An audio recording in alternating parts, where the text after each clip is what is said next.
Tu casa podría estar embrujada y muchas de las personas no creen en la brujería. Presta mucha atención a este video. Yo recuerdo en la ciudad de Las Tunas, fui a una iglesia donde me llevaron a orar por una niña, hermano. Digo niña, pero tenía unos 19 años, totalmente endemoniada. Le escondieron en la casa los cuchillos, los cristales, todo un nivel de posesión horrible.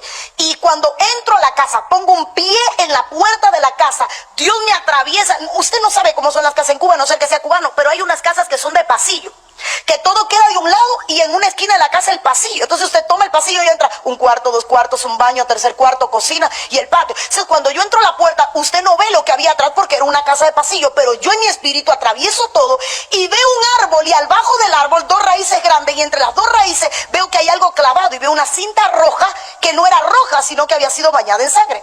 Solo pongo un pie y le digo, cuando desentierren lo que hay entre las dos raíces del árbol del patio, me llaman. Porque Dios me estaba mostrando de que había un entierro que había afectado al más débil de la casa. Hermano, me doy la espalda, la gente va, desentierra, porque hay veces que la gente quiere que usted lo haga por ellos. Pero el sacerdote de su casa es usted. Nosotros somos sacerdotes de la iglesia, pero en su casa la máxima autoridad es usted. Y entonces, hermano, yo le digo, arráncalo y después me llama. Cuando me van a buscar a la iglesia, hermano, que ya habían sacado, que traían lo que habían desenterrado, la muchacha en la sala hablando, coherente. Solo desentierran y se va el espíritu de locura. Solo desenterraron. Mi esposo debe de recordarse que a nosotros nos trajeron una niña de Moa, unos 8 años. Estábamos predicando en Moa. Moa es una ciudad en mi provincia, Holguín. Estábamos predicando y me traen una niñita. La niña se había vuelto loca. Los padres habían comprado una casa hermosa, y se habían ido a vivir para esa casa. La niña, hermano, no podía dormir en su cuarto. Eso fue el primer síntoma, la primera señal.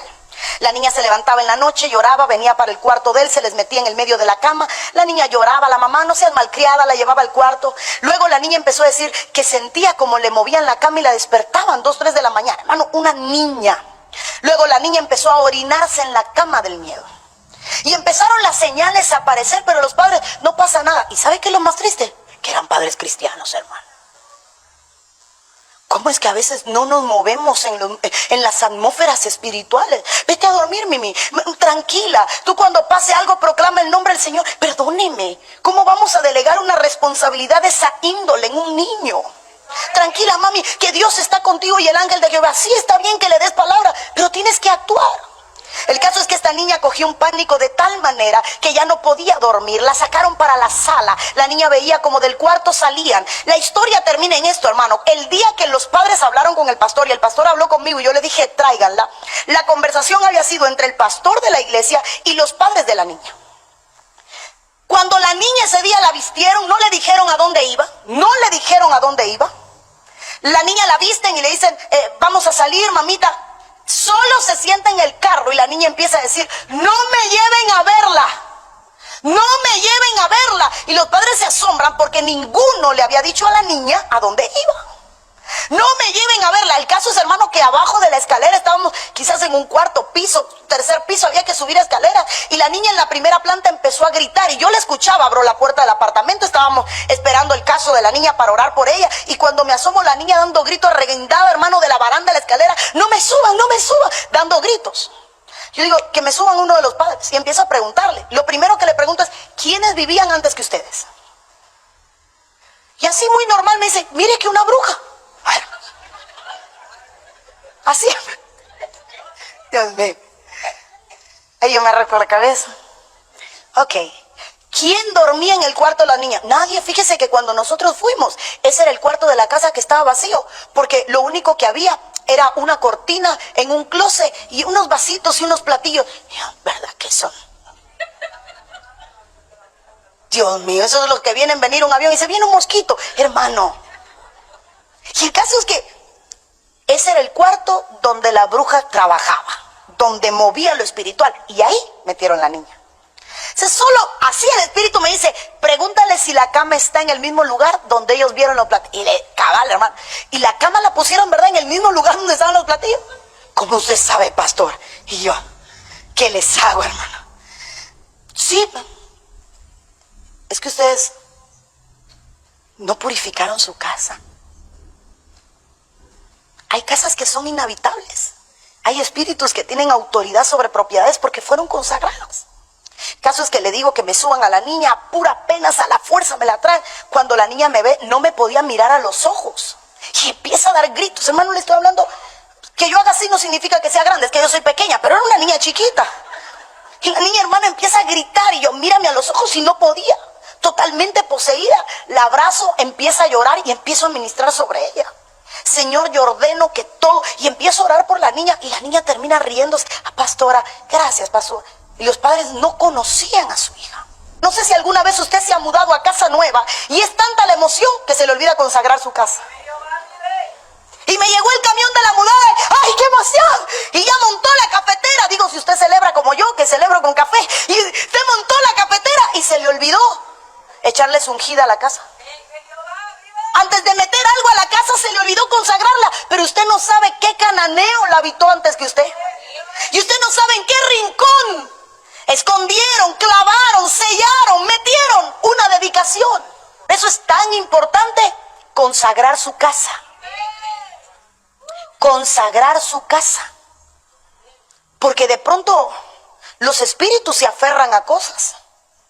Llegó a una casa y, ¡ay, qué lindo ese! Yo no sé eso ahí, ¿para qué será? ¿Será para un bucarito? Cuidado, averigüe, google, que es tan fácil, es gratis, hermano. Averigüe para qué es esa forma, de qué es ese símbolo, de qué es esa letra. Averígüelo todo. Investigue. No sé si usted sabe que los hindú no le gustan vivir en casas que fueron habitadas antes. Ellos les gusta construir, claro, cuando tienen billete, para dedicar el cimiento. Entonces, cuando van a hacer la zapata, ellos llegan y hacen ofrendas en la zapata. Entonces, ¿quién habitó tu casa antes que tú? Los que practican el ocultismo siembran en la casa, levantan tablas y en la tierra, allí siembran clavos, allí siembran cosas que dedican.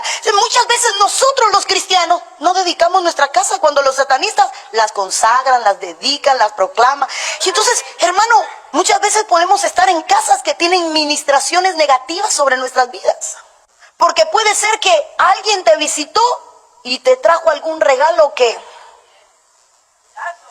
se fue a Egipto y te trajo una figura, para no mencionar nombre, que no debía de traerte. ¡Qué linda! La compré en el bazar, costó bien cara, es simplemente un souvenir. Cuidado con los souvenirs.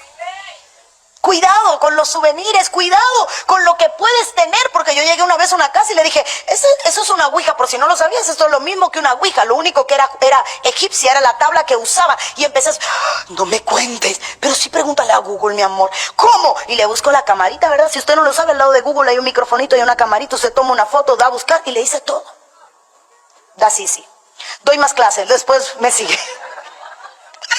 Hermano, porque Raquel metió en su cuarto ídolos que la ponían estéril. Eso es solo un pasaje.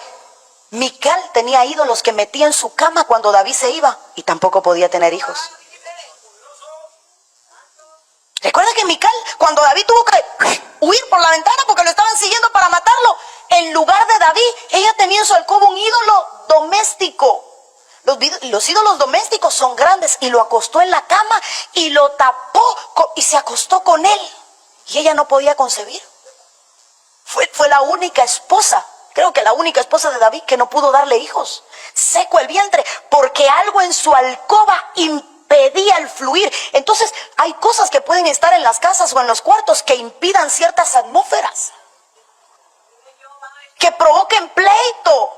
¿Nunca se ha fajado usted de gratis? No, pastora, sí, hermano. A veces, yo me acuerdo una vez que nosotros nos fajamos, mi esposo y yo, y cuando terminamos, yo le decía, ¿y por qué andamos peleando? Porque ya nos quedamos sin elementos a la hora de fajarnos. Y le digo yo, cuéntame, ¿qué pasó? Porque todavía no sé ni por qué nos estamos gritando. Porque estábamos recién casados y estábamos viviendo en una casa donde había ídolos en otro cuarto. Yo recuerdo una hermana que llegó un día allá a mi congregación en Cuba. Estoy enferma, madre, ore por mí. ¿A ti qué te pasó? Y me dice el espíritu, pregúntale qué comió. Y yo, cuando el Señor me dice esas cosas, hermano, yo no hallo, ¿verdad? Y uno trata de dulcificar la voz. ¿Qué comiste, cariño? Una vecina, y era 16 de diciembre es el día de 17 de diciembre, el día de la Santa Bárbara. No, San Lázaro. Y era esa fecha y le digo yo, pero ayer no fue el cumpleaños de San Lázaro. Sí. Y cuéntame, ¿esa vecina tuya celebra? Sí, pastora. Le digo, si es para darte 2 golpes, uno por tonta y otro por tonta. Y es que solo yo me enfermé y la miro y le digo, solo tú eres cristiana en tu casa, cariño. A los demás no les afecta la comida porque es compatible con lo que ellos son. Pero a ti te destruye porque tú eres incompatible. Entonces, hermano amado, que nuestra casa sea habitada, pero habitada por la presencia del Espíritu Santo. Hagamos una limpieza, no solo de anatemas, sino de costumbres. Muchas gracias por quedarte hasta el final de este video. Espero que estemos aprendiendo porque este contenido nosotros lo compartimos para aprender, para que sea de edificación para nuestras vidas. Y es necesario, hermano, que nosotros nos hagamos un autoexamen de lo que está sucediendo en nuestra casa. Porque a veces sucede de que vemos que nuestra economía no está muy bien. Vemos que hay muchos problemas, muchas dificultades en el hogar, pero lo que necesitamos es purificarnos. Necesitamos buscar la santidad, leer la palabra del Señor, poner a Dios en primer lugar para que sea Dios obrando en nuestras vidas, en tu hogar, en la vida de tu familia, de tus hijos. Necesitamos que Dios tome el control en tu casa, que Él gobierne. Y que el hombre, el sacerdote, sea el que guíe el hogar hacia la presencia del Señor, ¿verdad? No nos demos por vencidos, siempre pongamos a Dios en primer lugar. La palabra de Dios dice, todo lo puedo en Cristo que me fortalece. Que Dios te bendiga en este día.